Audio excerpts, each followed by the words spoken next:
What is going on, everybody? Keegan or S550 Films back with my third review or walk around of one of my vehicles, and this time it's of one of my project vehicles that I've had for a few months, and I really wish I would have documented the whole process, but I thought now is better than later to show you guys this car, because I definitely want to show more about it in the future as I keep it going as a small project for now. I've got most of the big stuff done, about 90%, but there's a lot of small things. I also have a few other things I'm going to be doing, such as exhaust, so I'll definitely be posting that in the future, and I wanted to make sure that you guys knew what the car was so that you weren't wondering where this car was coming from. So before I get out of the car, I want to show you guys something that is probably the biggest selling point with this, and most of the other vehicles that are the 2008s like this one, they don't come with this low of mileage, and so I want to show that to you before I get into the whole rest of the vehicle. So as you can see, only 40,000 miles. It's a crazy number, but now let's go ahead and get out of the vehicle and take a look. Alright guys, now that we've stepped out, you can see that this is a 2008 Nissan 350Z Nismo. Now there are only about 1,600 of these ever made, and I was lucky enough to get my hands on one, and that one had only 40,000 miles on it, so it's a truly beautiful car. Now as we're around the back here, you can see small things such as putting the badging back on. A lot of little things that I still need to take care of, but overall this vehicle, it's ready to go and I love driving it. Now I know with a lot of my other reviews there's been a lot of things to show, such as what I've done, like with the Roush kit on the Mustang, with the exhaust on the FRS, but with this one it's mostly stock, and as my shirt says, life is too short to stay stock. So I've done engine intakes, I've got some exhaust on the way, and I've also got Michelin Pilot Super Sports, one of my favorite tires, all around this car. There really hasn't been much to this car done, but I didn't want to dump too much money into this, seeing that it's just a project, and I've just been having a lot of fun with it at this point, and it's the first manual car I've ever owned. So let's go ahead and take a look at the interior. Now I was lucky enough to find one that came with the screen, so you can take a look here. It's a beautiful Sony screen. It's got great picture, the sound is good in here. Now if you look over on the door panel over there, it's a common problem with a lot of the 350Zs to have that sort of scratching look on anything such as that, or on this middle console piece here. I'm going to be trying to do a carbon fiber wrap on some of that stuff, and then also if you look down here, I went and I got the Nismo carbon fiber shift knob. So it's pretty short, but with learning a manual, it hasn't been any trouble at all. While I'm in here, I wanted to mention that the car is for sale, so if any of you guys out there are interested in purchasing, please comment down below and I'll make sure that I get back to you. Or if you just have any more questions about it, I'd be happy to answer those, and hopefully we can work a deal. I'm looking at right under 20,000 at the moment, so I've got it listed at $19,995. So if you have any more questions, like I said, feel free to ask, and I'd love to help you guys out, and if one of you guys would be the potential buyer, that'd be even better. So one of my favorite aspects of this car is obviously the huge wing on it. Now this comes stock on all of the Nismos for 350 or 370. If you also look back here, you'll see the exhaust. Now this is the exhaust that came on it whenever I got it, but I was taking a look at one of my friends. He's also got an 07 or 08 350 Nismo, and his exhaust on his, it's very different. Now you can't see the muffler right under there, so I might end up throwing his exhaust on there with some test pipes that I already have, so it's going to have a really, really good sound to it.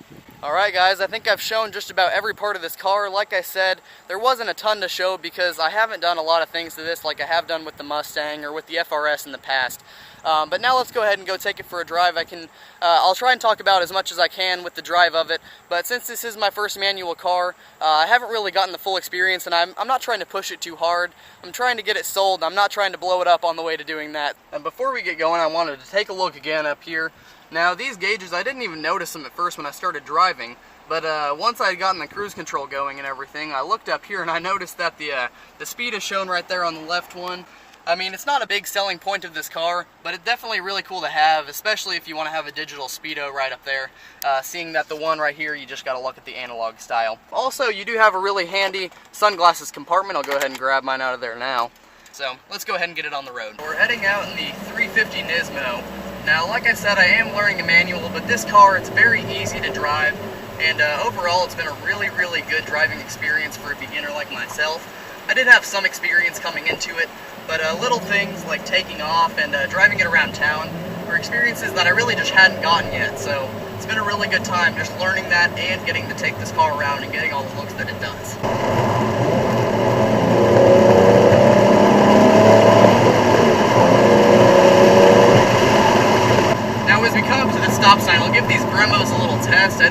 notice them when we were outside the car, but man, they bite hard. It's got great Brembo brakes on there that come standard on these Nismos, and it's definitely a really good selling point of this car, just kind of like how the 40,000 miles is. They're just little things about this car that really set it apart from all the other ones that you might find out there.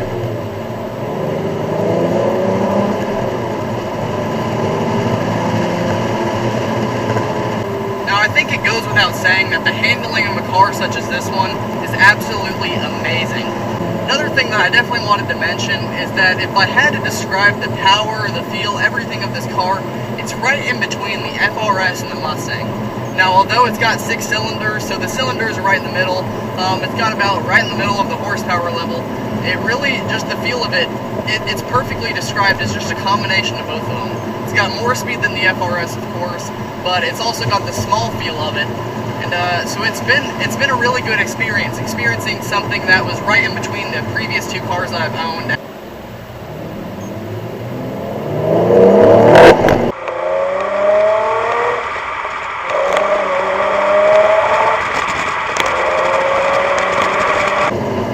It really just pulls. There's no other way to describe it. So as we pull back into my original spot here, I wanted to talk about one more thing that really makes this a great driving experience, and it's of course the shifter. Now, since I am a beginner, it's been really nice to have such a short throw like this does, and with having that great shifting feeling, it's really enabled me to get a great feel of the vehicle. In the future, I'm definitely going to be trying to keep you guys informed throughout the process of modifying it just a little bit more, and then of course with selling it. And once I'm done with this one, I'd love to get another project car. I have no clue what it's going to be. And one last thing you should know about this vehicle is that it is a salvage. Now, I didn't want to point that out in the beginning, simply because I know that that can turn off a lot of people. And I know that it is very logical to get turned off by a salvage vehicle, and until this point, I had no clue what a salvage vehicle really even meant. I didn't know. I thought they were all just wrecked cars. They were all just going to blow up on me. But the driving experiences in this have really changed my mind, and so if any of you guys out there are interested in buying, please don't let that affect your buying experience, but you're also going to get it at a lot lower of a price. So these cars usually go for around $23,000. I've got this one listed at just under 20, like I stated in the beginning of the video. Now I'm going to take one more step out of this vehicle and show you under the hood, show you those intakes that I've already got on there. Alright guys, so being the Nismo, and also I believe that it was just any year, I think maybe around 07, 08, that they had these dual intakes. So if you look right here, we've got the dual engine air intakes. Now if you look right here in the middle, it's very cool. I'm going to try and get the shadow out of the way. You can see the filters right down there. Now hopefully I'm not going to do any off-roading on there. Hopefully I'm not going to be sucking in any water. The car has no engine problems. It was all cosmetics. It's all been fixed, as you've been able to see, and there's a lot more little things coming where this car is going to look like it just rolled off the assembly line. So I hope you guys really enjoyed this third reviewer walk around that I've done. I'm going to try and do more in the future with these other project vehicles I might be getting. They might not look as good as this already, but I'd love to keep you guys informed with the process of me trying to fix up some cars and really just enjoy what I'm doing. So thanks again for watching, guys. If you got any more questions, let me know down below, and I'll see you in the next video. Thanks for watching.